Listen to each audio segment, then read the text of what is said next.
of a Salvadorian and North African immigrant father and an Irish and Lebanese mother. She has worked as a cybersecurity specialist for over 20 years with the Department of Homeland Security to protect our nation's information systems. Hala has also been a women's rights activist for over a decade.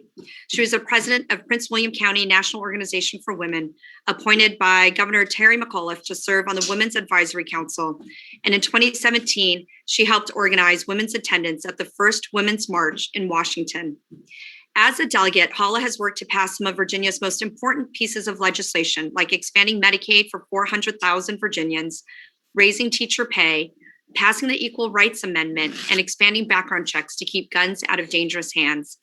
Hala is running for lieutenant governor because she understands our Commonwealth, its history, its challenges, its many opportunities, and wants to ensure every Virginia has the opportunity to succeed. Hala.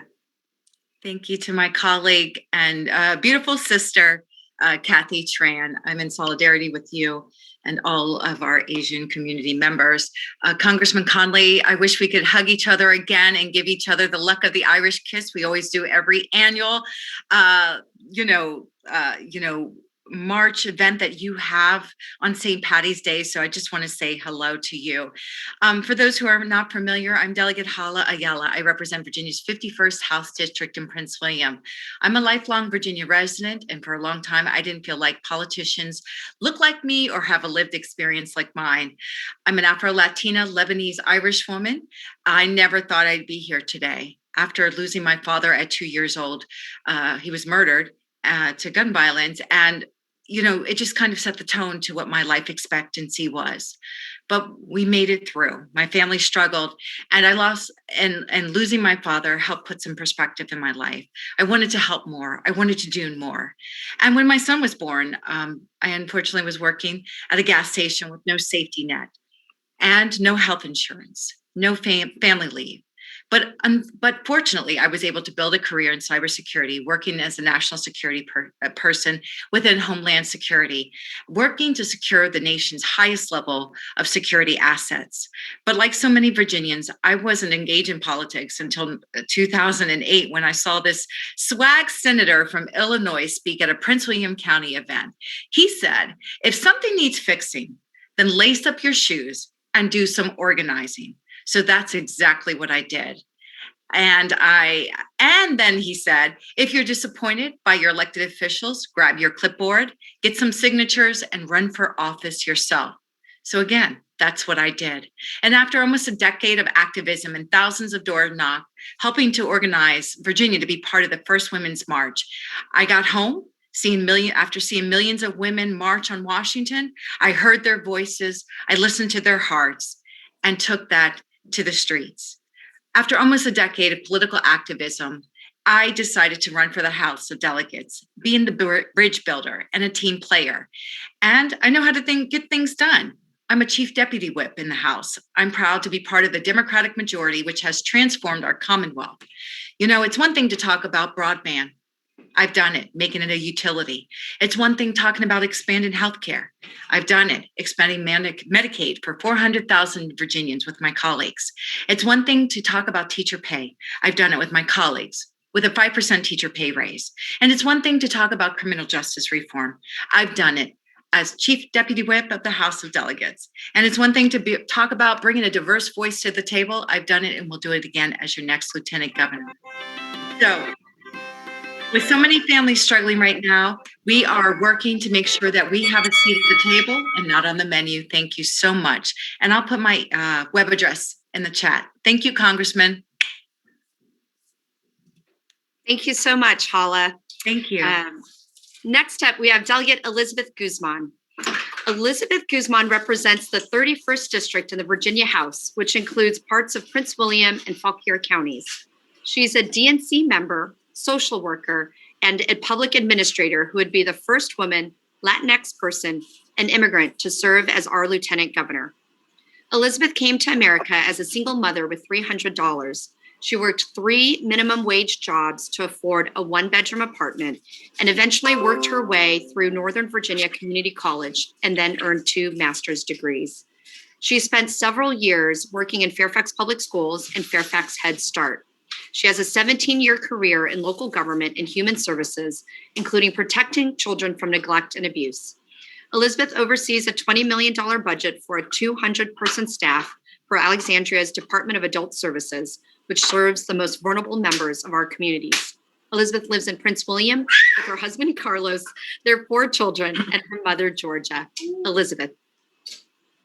Thank you, Kathy.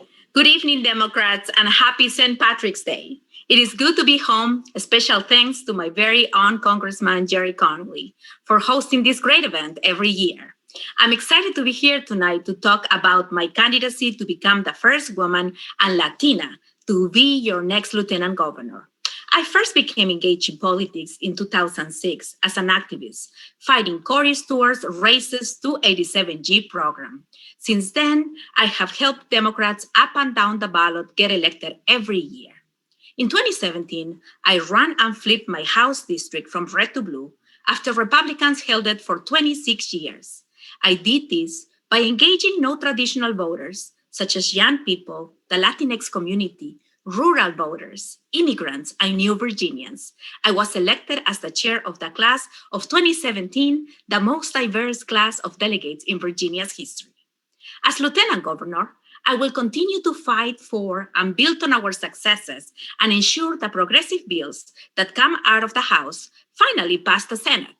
Since 2017, I passed 24 bills, including critical legislation to get paid sick leave for Virginia workers. I've also passed legislation to protect our environment, reform our justice system, and serve as the Vice Chair of Education Committee as we pass the largest investment in public education. A month before the pandemic began, I passed historic legislation ensuring that our frontline public workers have the right to come together to form strong unions by ensuring that public employees in Virginia have the right to collectively bargain. I am proud to have been named the 2020 Legislator of the Year by the Virginia Education Association and the Fairfax Federation of Teachers. I believe my experience advocating for our schools to have the resources they need is important as we begin to recover from this pandemic and work to safely head back to the classroom. I've also held corporate polluters accountable, received an A+ from the Sierra Club, and was named a legislative leader for the League of Conservation Voters. Our campaign has earned endorsements of several labor unions and various progressive elected officials and activists. I've also been endorsed by CASA in Action and Project ID for my fight to get driver's license and ID cards for every Virginia resident.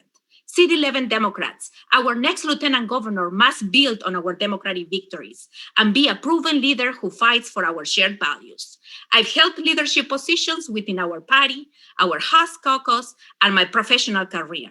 I invite you to join Team Guzman as we recover from this pandemic, achieve racial justice, fight climate change, and build a Virginia that is ranked number 1 for working people. I am asking for your support tonight in the straw poll and for your vote in the primary on June 8th. Join Team Guzman at list4lg.com and let's make history together. Thank you.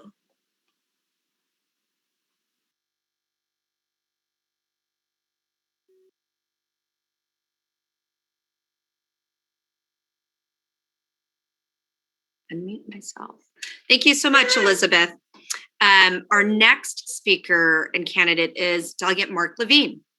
Mark Levine has held many jobs. He's been a trial lawyer, a Nazi hunter, a Jewish historian, school teacher, counsel to Barney Frank, talk radio host, TV pundit, and delegate. Through it all, he's always fought for justice, whether it be fighting for his niece and nephew after his sister was murdered, fighting for marriage equality when it was unthinkable, or fighting for transparency in the Virginia legislature. If elected, Mark would be the first LGBTQ plus person and first Jewish person ever elected by Virginia statewide and the most accessible lieutenant governor in Virginia history. Mark. Thank you, Kathy, and thank you for your strong words about the hate crimes to the Asian Pacific Islander community. I remember working on hate crimes when I worked for Congressman Barney Frank as his counsel 20 years ago, and we still have a lot to do. As a gay Jewish American, I can tell you, we are all in danger when any of us are in danger. So thank you for that. I do miss being there at the St. Patrick's Day Connolly Fest. I miss the corned beef. It's wonderful. I'm looking forward to having that next year. Those of you who know me, and many of you do, know that I work really hard. I'm one of the last people to leave every day from the office building. I had 47 bills last year, 2020, and passed half of them just in 2020. Bills from the most comprehensive gay rights legislation, LGBT legislation that Virginia's ever seen, bills against child abuse, been a leader in gun violence prevention. Next time you go to vote and you see that sign saying no firearms in the polls, know that that was my initiative. But everything, labor rights, marijuana legalization, election reforms. I put out a 20-page single-spaced letter that you can find on my website talking about all I did just in 2020. We don't have time for that. I will tell you, though, if you look at our ranking, I'm proud to be the second most progressive legislator in the entire House of Delegates, according to the VAPLAN Index. So I'm very proud of that. And also transparency. As the founder of the Virginia Transparency Caucus, I'm the reason why all the committee and subcommittee meetings are recorded and archived. But I want to talk to you tonight in my limited time about the lieutenant governor, because the Virginia Constitution has a very limited role for lieutenant governor. You preside over the Senate for 2 months, check on the health of the governor from time to time, and go home. And that's it. It's a part-time job. And that's how it's been since the 19th century, the 20th century. I think the lieutenant governor should be a full-time job. I think our country is split more than any time I've seen in my lifetime, certainly in Virginia. People live in their silos, their Fox News silos, CNN, MSNBC silos. We don't talk with each other. And that's what leads to some of this hate and some of these terrible conspiracy theories. I've pledged to visit every one of the 133 counties and cities of Virginia. And yes, it would take a full time to do that. The other 10 months of the year for 4 years, to go and talk with people, to go to a diner in Norton or in Galax or in Petersburg and sit face to face, because there's a lot of mistrust of the central government. And I would like to bring Virginia together, do what I've done with Mark's monthly meetups that I have every month in my district. If we talk to each other, we can help end a lot of this mistrust and find out how people are doing, how their wages are, how their health care is, how their retirement plans are, education, climate change, broadband, whatever it is. I want to be Virginia's voice. I'm going to listen to their concerns, bring it back to the governor, and let every Virginian know that they have someone they can talk to. Yeah, I want to transform what a lieutenant governor is. It's my hope that after my 4 years, every future lieutenant governor will always treat me. Thank you for your time.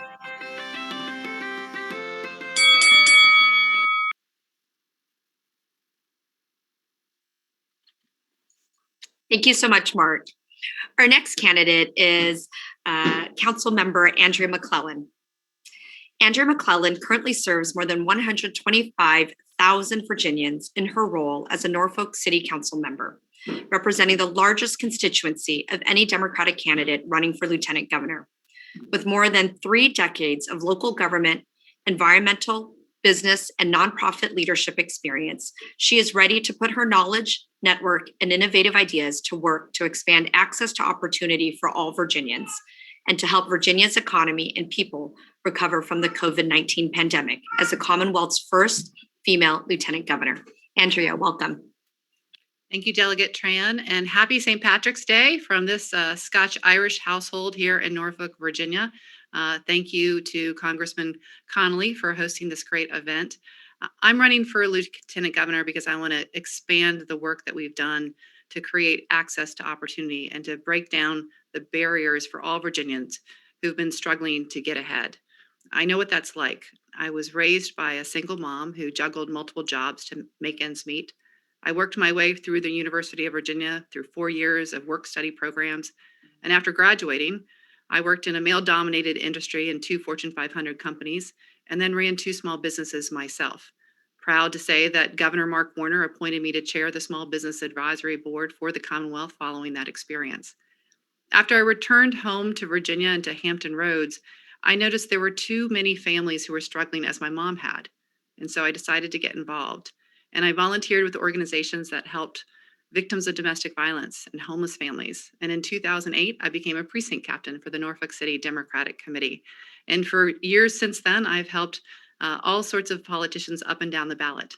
And in 2016, I challenged a 16-year incumbent for the Norfolk City Council.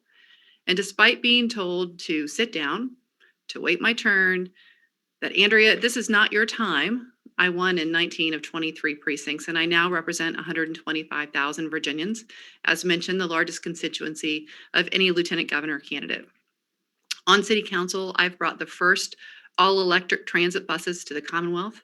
I wrote the first climate action plan for our region and helped to secure $120 million to address sea level rise in Norfolk. Stood up our regional broadband authority that will bring high-speed, affordable internet to 1 million students and seniors and working families and small businesses.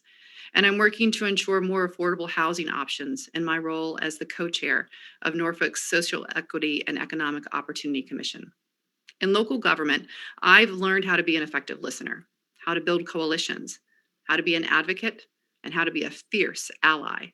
And those are the skills that I will bring to the general election in November when I can win. I will win against the Republican, whomever that is.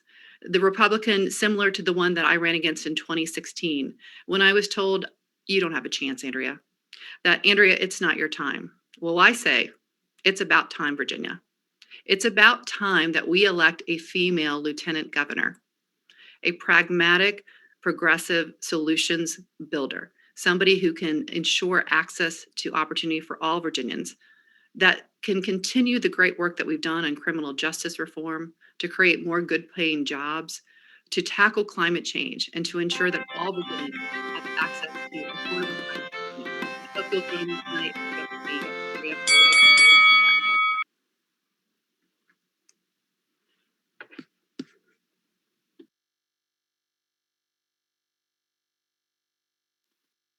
Thank you so much, Andrea. All right, our next candidate is Sean Perryman. Sean Perryman is the son of an immigrant father from Barbados and a mother born in the segregated South in South Carolina. He grew up in a working class family living between Brooklyn, New York and Manassas, Virginia. Sean became the first in his family to go to college, attending Baruch College and Vanderbilt Law School. From there, Sean launched a career as an attorney, but that career came to an end in 2016 when he quit his firm after being assigned to represent Donald Trump. Sean found a new position on Capitol Hill, working for Congressman Elijah Cummings as an investigator on the House Oversight Committee. In 2019, Sean became the youngest ever president of the Fairfax County NAACP. In this position, he led efforts to tackle the school-to-prison pipeline, get emergency loans to Black and Brown-owned small businesses during the pandemic, and rename Robert E. Lee High School to John Lewis High School. Sean, turning it over to you. Thank you, Delegate Tran. I really appreciate it. It's so good to see everyone. My name is Sean Perryman. I'm running for Lieutenant Governor. As Delegate Tran said in my introduction, I used to lead the Fairfax County NAACP. I had the great privilege of being the youngest president and also growing the organization to be the largest chapter here in the Commonwealth, growing it from 300 members to 1,400 members by the time I stepped down on January 1st. And she also mentioned my time as counsel on the House Oversight Committee. I worked with Congressman Elijah Cummings after I had quit my position with a law firm because they wanted me to represent Donald Trump. And the reason I did that is because I understood what the extremism that Donald Trump represented at that time and where that could lead us. Obviously, we've seen that come to fruition with January 6th. We've seen that, unfortunately, last night with the murders in Atlanta. This is what we are fighting against. This is what is at stake in this country. There is a brand of extremism here that is threatening all of us. But the other person I worked with, had the privilege to witness in person work on the Oversight Committee, was Congressman Connolly. He was one of the best prepared members. He was one of those people who just came and he was always on. And I was so proud to see him recently stand up to Congressman Jim Jordan and talk about that brand of extremism that we are seeing at all levels of government. So when I look at what's going on around our country, that is why I'm stepping up. I have led in our community. I have had the privilege of working with men like Congressman Connolly and Congressman Cummings. But I've also, since I left the Hill, I went and continued with tech policy, working on issues of the future like broadband. I work in tech policy now. And I see across the Commonwealth, we may look at these issues as siloed off, that, the vaccination rollout wasn't as smooth as we'd like, that we have issues with criminal justice, but these are all equity issues. And equity has been at the foundation and the root of all my work that I've done. And so I'm looking forward to 2021, getting out there. Today, we launched our GOTV efforts because the election is around the corner. So while I want your vote in the straw poll, I really want your vote on June 8th, because what we are building here is an example for the rest of the country. We have an opportunity to lead here. In the introduction, it was mentioned my mother grew up in segregated South Carolina. She was talking to me the other day and was reminiscing that she grew up thinking she wouldn't have the right to vote. And one generation later, her son is now going to be on the ballot in the capital of the Confederacy.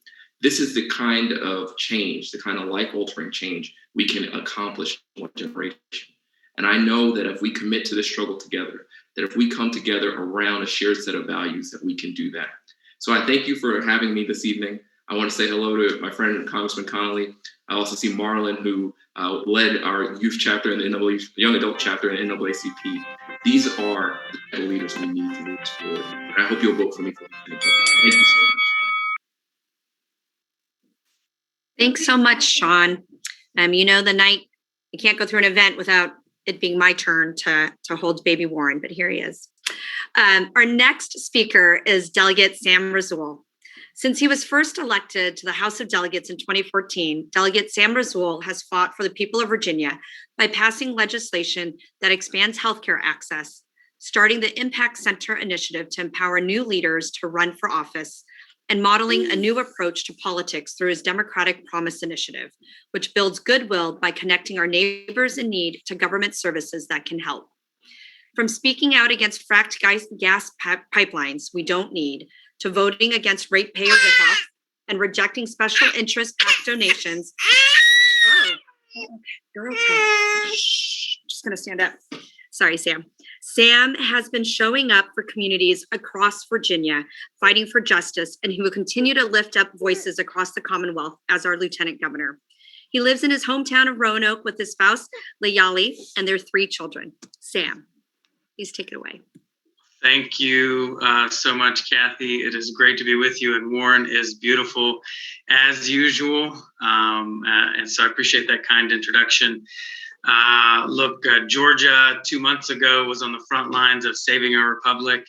And to Kathy's words earlier, right now, we all stand with Georgia as we push back against these hate crimes and gun violence. As a society, we must continue to push back against this for sure, because of this trauma that really impacts every part of our society. One project that I've set out to do is to substitute teach in every school in my city.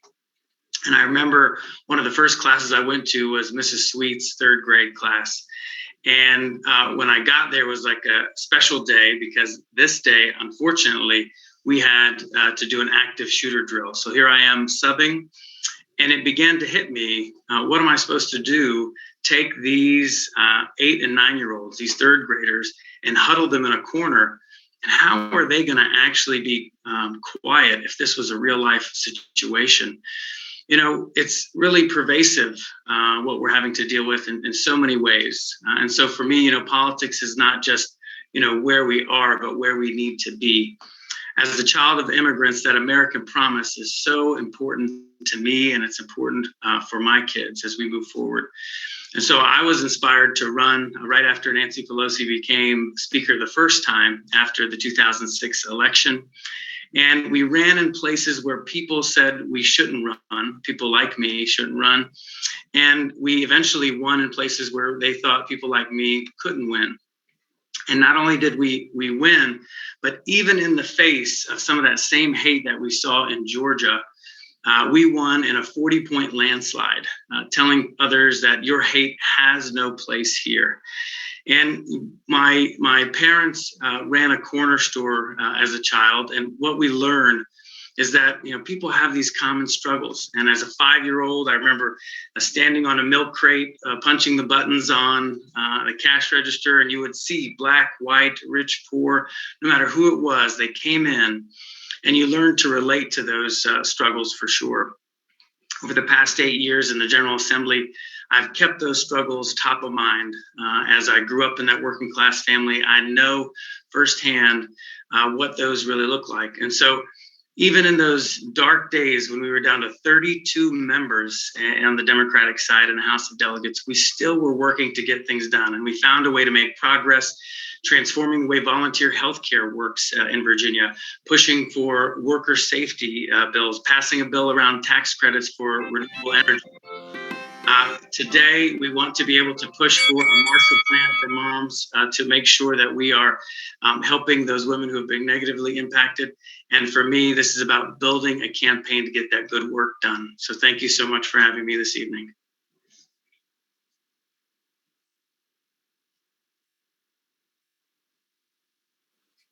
Great. Thank you so much, Sam. Okay, hold on just 1 second. Thank you so much.